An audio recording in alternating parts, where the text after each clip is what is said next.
Hey everyone, welcome back to my channel. If you are new here, this is Anisha. Make sure to subscribe if you enjoy this video. Do you feel like you're still holding on to your past and the thoughts of the past is coming on and on in your mind? Do you think if I get a chance to change those things, how good that will be? Do you really want help to come out of the past and walk into what God has kept for you? Are you wondering, is there any way in order to let go of the past and move ahead? There is a way. Do you want to know what it is? Stay tuned. Bible says in Isaiah that forget the former things, the things of the old. Don't hold on to them. Don't ponder upon them. Don't cling on to them. Let go of them. Don't set your minds on them. Don't keep on thinking those things that is finished, the ones that you can't change. You might be having some regrets that if only I could get one chance to go and change the things that happened, if only I had chosen the other job, if only I had kept my mouth shut in those angry moments instead of just pouring out my words, if only I could have spent much more time with that particular person. All these thoughts might come on and on into your mind, but still God has something best for you, better things for you in the future. Your past does not determine what God has kept for you in the future. No matter what has happened in the past, there is a fresh beginning for you. Don't let the past rob you of the joy that is set ahead of you. And Bible says in Isaiah chapter 43, verse 19, "Behold, I am doing a new thing. Now it springs forth. Do you perceive it? I will make a way in the wilderness and rivers in the desert." God is starting a new thing in your life. It's springing up right now in your life. You might have been in darkness until now, where all that you saw was darkness all around, but there is a new thing that is springing right now in your life. We could see in the life of Paul, where Paul persecuted the early church, and then when he had an encounter with God and he got repented and saved, he says in Philippians chapter 3 verses 13 and 14, "But one thing I do, forgetting those things which are behind and reaching forward to the things that are ahead, I press toward the goal for the prize of the upward call of God in Christ Jesus." He might have been stuck in his past, just thinking, I have done a lot of bad things. What do I do? He might have been in that posture. But then he says here that forgetting the past and moving ahead. He might have just been in that regret and have failed to fulfill the call of God in his life. But then he understood the awesome forgiveness of God. He received the forgiveness of God. By God's grace, he was able to forget the past and move on to the things, the plans and purposes that God had in his life. He stepped out and moved into the future plans that God had for him. Your past mistake might be trying to haunt you, but God has the best plans and purposes and promises in your life. There is a new beginning for you.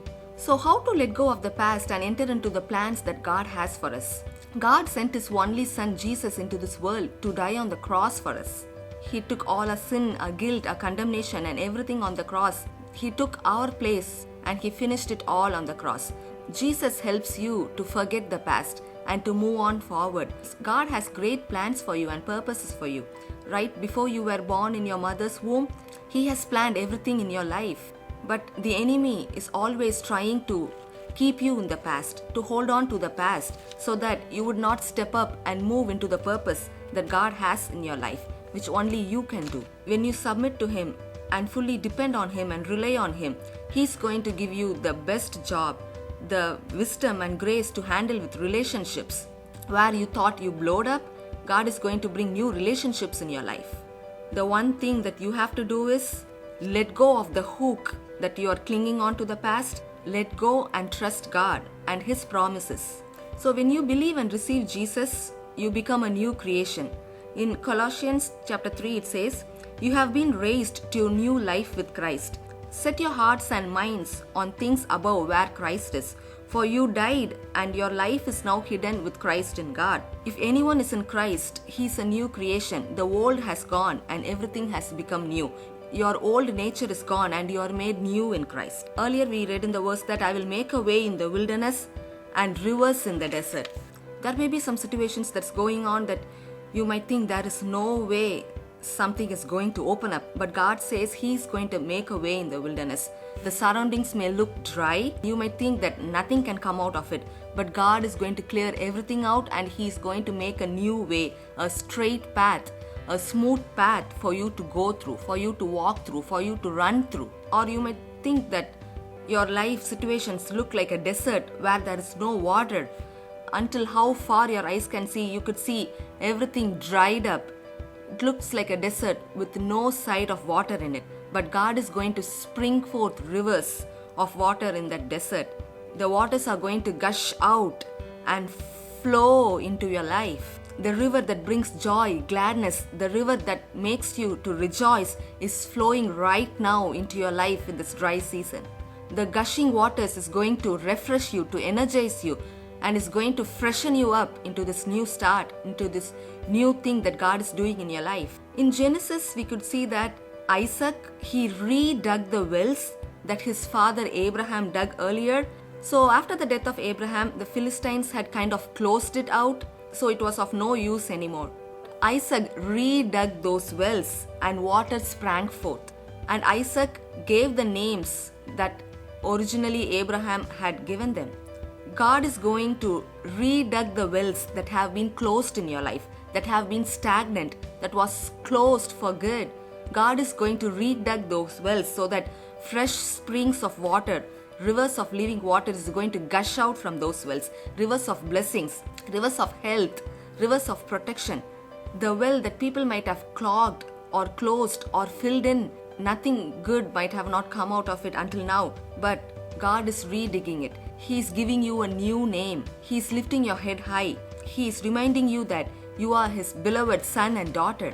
And further down, when we read in the chapter, we could see Isaac's servant dug another well, and people surrounding that area came and quarreled with them and claimed that it belonged to them. And so they dug a second well. Now the people surrounding that area, they came back, they quarreled, and they claimed that it belonged to them. So they dug a third well. God made sure that no one came against them at this point. So when Isaac saw that no one came to claim it, he named that place as Rehoboth, saying, "Now God has given plenty of space to spread out in the land." God might have opened new opportunities for you and gave you new blessings where the enemy came against you through people to attack, and they might have claimed that that blessing belonged to them, and they might have just took everything from you. But God is digging a new well for you, the third well, the place of Rehoboth, where God has made plenty of space for you to grow, to enjoy His blessing, where the enemy cannot snatch it from your hands. He is giving you a hedge of protection around your well, around the blessings, around your family, and around everything, the abundance that God has given you and the new things that He's going to give in your life. In one other place in the Bible, it mentions as rivers of living water. So in John chapter 7, it says, "Whoever believes in me, as scripture has said, rivers of living water will flow from within them." He was speaking about the Holy Spirit who will be given to them. So the other version says, rivers of living water will flow from the heart, flow from the belly, flow from deep within, flow from the innermost being. So who is the Holy Spirit? Holy Spirit is the third person in Trinity, and Holy Spirit does not glorify Himself but glorifies Jesus. Holy Spirit reminds us of the things that Jesus spoke when He was in this earth. Holy Spirit lives inside of us. We are the temple of the Holy Spirit. He helps us in our weaknesses, and whenever we don't feel how to pray, or when we are so down and so sad, He makes intercession for us. He will teach you what to say. He will give you the wisdom how to answer in certain situations. He will lead you and guide you in the way you should go. God is giving you a fresh start in your life. When you believed and received Jesus, the Holy Spirit came inside of you and He is dwelling inside of you. God is giving you a fresh start in your life. Jesus is making all things new. All the old is gone and the new is here. The one thing that you have to do is let go of the past and step into the new thing that God is giving you, that God is promising you. Because you are a new creation in Christ. There is a new beginning. There is a new hope. There is a new protection. There is a new comfort. There is a new energy that is coming forth. A new strength. A new courage. God is opening a new way. God is bringing forth new rivers in your life. New happiness, new joy, new gladness, new inheritance, new blessings, new provision, new grace, new hope. You are going to live a Holy Spirit-led life. You are not going to be alone anymore. Holy Spirit is living inside of you and He is going to help you to lead your life. God has made everything new in your life. Has God made a new thing in your life? Let me know in the comments below. If this message has blessed you, make sure to subscribe and share it with your friends. Have a blessed day. God bless you.